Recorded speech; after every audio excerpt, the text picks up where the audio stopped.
Hello everyone, कैसे हैं आप सब। Welcome back to my channel Uma study blog. आज हम लोग बात कर लेते हैं सीटेट के बारे में। जो लोग पहली बार सीटेट देने जा रहे हैं या फिर जिन्होंने 2 या 3 बार सीटेट दिया है, उनका क्वालिफाई नहीं हुआ है, तो हमारी क्या स्ट्रेटजी रहेगी सीटेट के लिए, हम कौन से बुक से पढ़े और कौन सा ज़्यादा इम्पोर्टेंट टॉपिक है। तो अगर आप लोग अभी दिसंबर में सीटेट देने जा रहे हैं तो मेरा यह वीडियो ज़रूर देखिए और लास्ट तक मेरे इस वीडियो में आप लोग बने रहिएगा, क्योंकि मैं आपको बताने वाली हूँ इसमें सबसे ज़्यादा जो सीटेट में इम्पोर्टेंट टॉपिक है और कौन सी बुक हम परचेज करें या तो फिर कौन सा बैच हम लें, ताकि हमारा जो दिसंबर में सीटेट होने वाला है वो फर्स्ट अटेम्प्ट में ही क्लियर हो जाए और हमको बार बार सीटेट ना देना पड़े।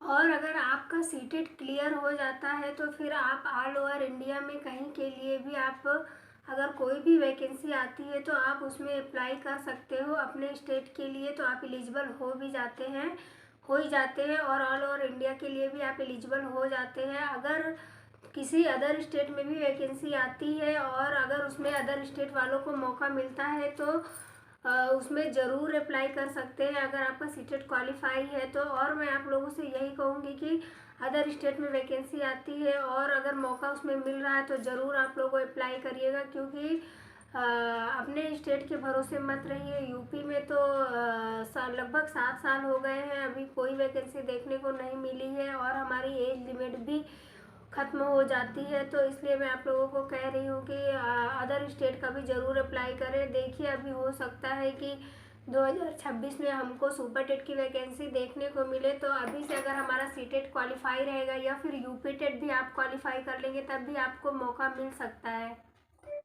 और मैं आपको कुछ टिप्स बताऊंगी जिससे आपका आसानी से सीटेट क्लियर हो जाएगा। मैं जो जो बता रही हूँ उसको आप ज़रूर फॉलो करिएगा और बहुत ही आसानी से आप सीटेट क्लियर कर पाएंगे।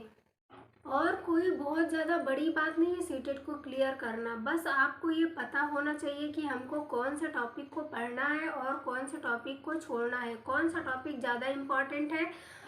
जैसे हो गया पेडागोजी हो गया, तो इसके लगभग 75 क्वेश्चन, सीडीपी प्लस पेडागोजी के 75 क्वेश्चन आते हैं। तो सबसे ज़्यादा आपको इसी पे फोकस करना है, क्योंकि अगर इसमें से आपके 60 नंबर भी आ गए तो फिर अदर सब्जेक्ट में मान लीजिए इसमें आपका 65 आ गया 75 में से, तो अदर सब्जेक्ट में अगर आप 30 नंबर भी ले आते हैं तब भी बहुत ही आसानी से आप सीटेट क्लियर कर जाएंगे, बहुत ही आसानी से आपका क्वालिफाई हो जाएगा। क्योंकि जनरल के लिए 90 नंबर होता है और ओबीसी और एससी के लिए 82 नंबर पे क्वालिफाई माना जाता है। हिंदी और फिर दूसरा सब्जेक्ट हो गया हिंदी और इंग्लिश में, इसमें 15-15 नंबर के पैराग्राफ आते हैं। हिंदी में भी 15 नंबर का पैराग्राफ आता है और इंग्लिश में भी। तो जैसे हिंदी में हो गया, इसमें कुछ ग्रामर के टॉपिक रहते हैं, क्वेश्चन रहते हैं, और फिर कुछ जो पैराग्राफ रहता है उसी में से आपको खोजकर उसका आंसर निकालना रहता है, या फिर जो पैराग्राफ दिया रहता है उसका सारांश वगैरह आपको पढ़ के उसका आंसर देखना रहता है। और कोई बहुत ज़्यादा टफ भी पैराग्राफ नहीं आता है। अगर आप प्रीवियस ईयर के क्वेश्चन सॉल्व करते हैं, प्रीवियस ईयर की अगर आप बुक ले लेते हैं, उसको सॉल्व करते जाते हैं, तो फिर आपको आइडिया हो जाता है कि किस प्रकार से पैराग्राफ आ रहे हैं और उसमें क्वेश्चन किस प्रकार से आ रहा है। और अब हम बात करते हैं कि सीडीपी के लिए हमको कौन सी बुक से पढ़ना है और कौन से टीचर सबसे बेस्ट है, कौन सा बैच, अगर हम बैच परचेज करना चाहते हैं तो कौन सा बैच लें। तो सीडीपी के लिए मैं आपको बता दूं कि आप सचिन सर की भी बुक ले सकते हैं सीटेट के लिए। अच्छी बुक है, क्योंकि उसमें हूबहू वैसे ही क्वेश्चन दिए हुए हैं जैसे सीटेट में आते हैं, सीटेट के ही सारे क्वेश्चन उसमें दिए हुए हैं। और सबसे बड़ी बात यह है कि उसमें टॉपिक वाइज क्वेश्चन दिए हुए हैं। जैसे कोहलबर्ग हो गए तो उनसे रिलेटेड सारे क्वेश्चन मतलब एक टॉपिक में दिए हुए हैं। फिर वागोस्की हो गए, उनसे रिलेटेड सारे क्वेश्चन दिए हुए हैं। तो इसलिए मैंने सचिन सर की बुक परचेज करी थी और मुझे वह अच्छी लगी, मैंने उसको पढ़ा भी था तो समझ में भी अच्छा आ रहा था। अगर आप बैच लेना चाहते हैं तो फिर यह हिमांशी मैम का भी बैच अच्छा रहता है, सीडीपी के लिए आप ले सकते हैं, वो भी अच्छा पढ़ाती हैं, उनकी बुक भी ठीक है। और जो सबसे ज़्यादा मोस्ट इम्पॉर्टेंट है एनसीईआरटी बुक को पढ़ना, क्योंकि एनसीईआरटी बुक से बहुत ही ज़्यादा सीटेट में क्वेश्चन पूछे जाते हैं। और अगर आप बुक लेना चाहते हैं तो बेस्ट रहेगी बुक ले लीजिए। बुक अगर आप नहीं परचेज करना चाहते हैं तो फिर आप ऐप पे जा कर के भी एनसीईआरटी बुक को देख सकते हैं, जैसे जियोग्राफी और ईवीएस हो गया, हिस्ट्री हो गया, ये सब की एनसीईआरटी आपको एक बार ज़रूर पढ़ लेना है।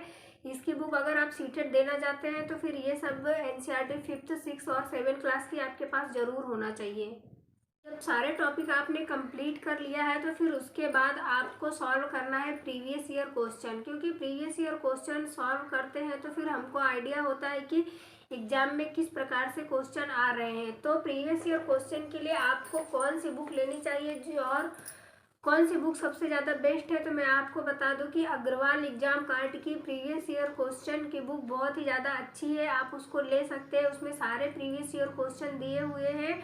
और बहुत सारे लोग सोचते हैं कि हम बैच परचेज करें, या तो बहुत सारे लोग बैच परचेज नहीं करना चाहते। और अगर आप बैच परचेज नहीं करना चाहते हैं तो आप अग्रवाल एग्जाम कार्ड की बुक ले लीजिएगा।